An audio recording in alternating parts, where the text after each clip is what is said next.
It was a campfire question.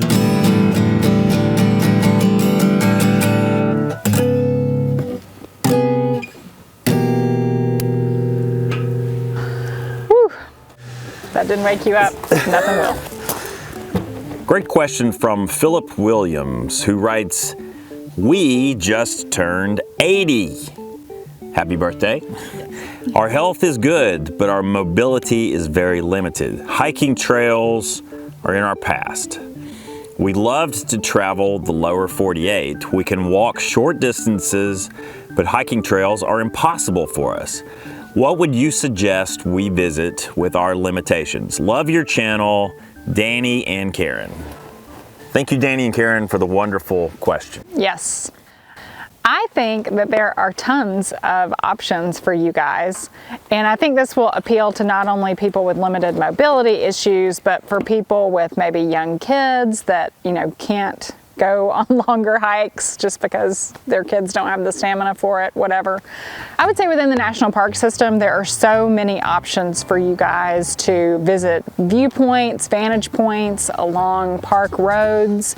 I would look at the national park websites for whichever national park you're interested in visiting, because many of them will have certain trails or viewpoints that are designated for wheelchair accessibility. So that means that it will be a smooth, even surface, so it'll be easy for you to walk on. It probably won't be very long.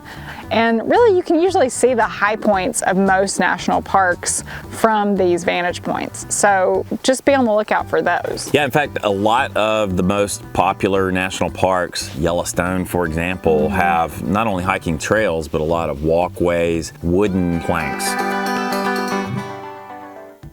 What would you call that? Wooden, almost just like wooden pathways, that you follow to get to whatever lookout you're gonna see the viewpoint from.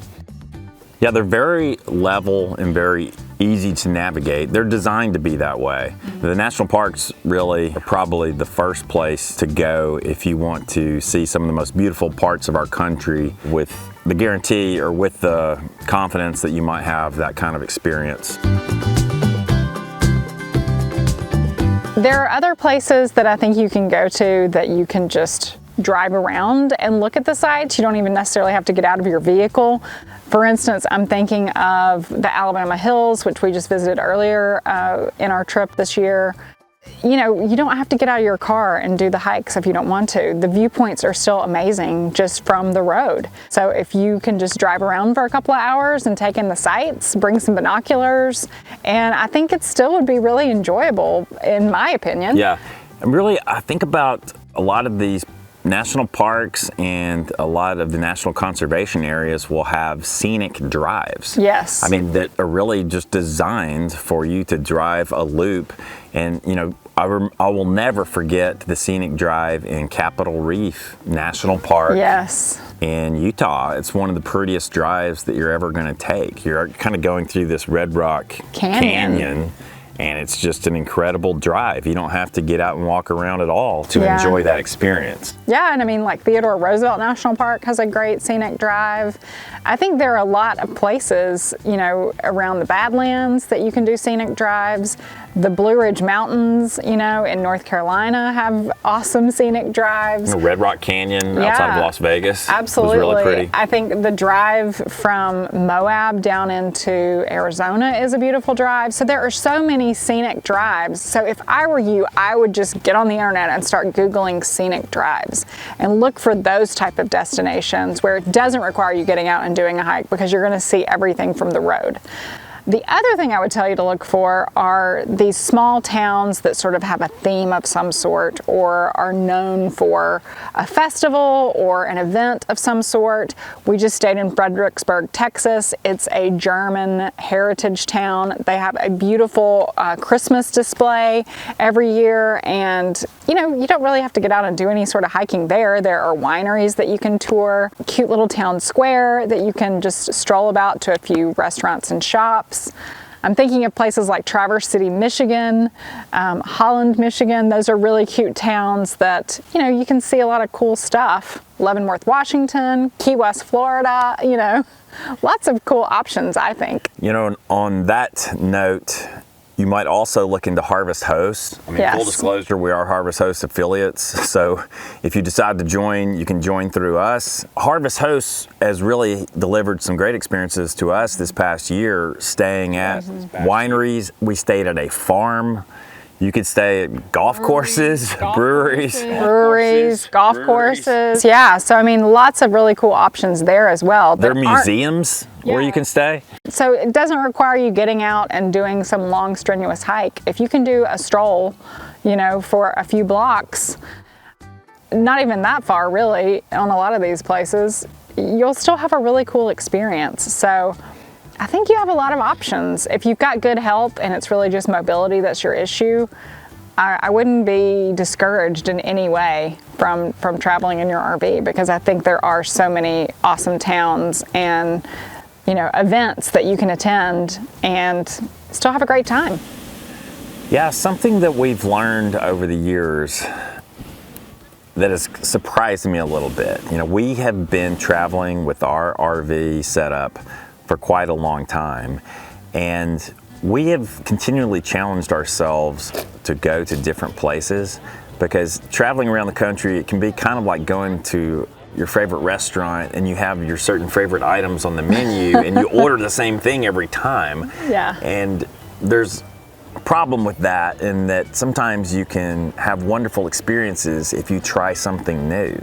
And I think what has really surprised me over the years is we go back to places sometimes and have new discoveries in these places. I mean, like for example, Texas, we've been going to Texas for many years and we hadn't been to the hill country of Texas until a few years ago, and we were just blown away by how beautiful that area is and how interesting that part of Texas is, how, you know, the great wineries and so forth that are there. Right. But that's just an example in one state. Every state has these quaint little small towns that can offer really interesting cultural experiences. Yeah, and you know, sometimes it's even the big places that are on your list, like Alaska, for instance. You know, Alaska has a lot of things to do that don't require you getting out and taking a hike. You can do boat tours, you can do seaplane tours, you know, you can do caravan tours where you actually have somebody that drives you around in a bus for the day to see all the cool things. So I would look into more of those types of opportunities. You know, I think we've done a duck boat tour in several different cities over the years. Those are always fun. We've done the boat tours, you know. And Kenai Fjords National Park in Alaska was incredible. Yeah, we did the dry tortugas on a boat tour. That was really awesome. So I think just, you know, looking into those sorts of things that maybe you would do on a traditional vacation, not necessarily an RV vacation, look into some of those options and just explore. Over the years, we have actually used our RV as a travel condo. It's sort of a condo on wheels that we take to different parts of the country. We're really into the travel side of things, not just the outdoors side of things. Yeah. We do enjoy hiking. We do enjoy building a nice campfire. Yeah. We love camping. We also love traveling. We love going to different cool restaurants. Yeah. We are in Las Cruces, New Mexico, going to a local restaurant. You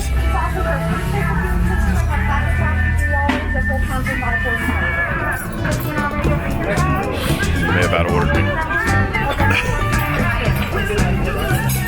So we love hearing live music. Going to cities, I mean, you know, New Orleans is a really fun place to take your RV. There's some great RV parks near the city, and you can go in and, you know, eat at all the fabulous restaurants and hear the great live music.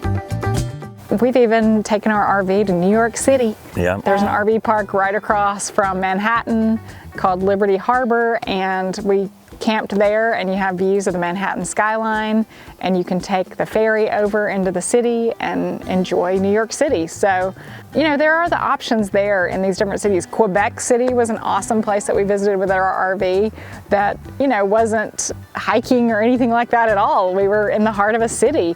So I think just maybe open your eyes to the possibilities of RV travel beyond being in nature and being in hikes or being in areas where you have to hike, because really an RV is just a hotel room on wheels. You can take it anywhere.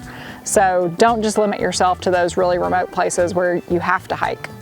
Yeah, I think you still have many wonderful options at your disposal. So absolutely, get out there and enjoy. And it might be where you also look into some of these group tours that you can do with your RV, and they plan everything, they take you to where you want to go, and then once you arrive at the destination, they have a tour guide and a bus that you load up on, and they take you to do all the cool things and see the cool things. So I think if you're limited with mobility, that could be an option for you that would sort of take the stress off, you know, finding these places on your own. Yeah, that's true. There are companies that specialize in planning an entire itinerary. Everything is very organized. You kind of just go from city to city or location to location, and they've arranged everything for you down to the last meal. If you're an Airstreamer, the Wally Byam Caravan Club has these caravans that you can join throughout the year in different destinations.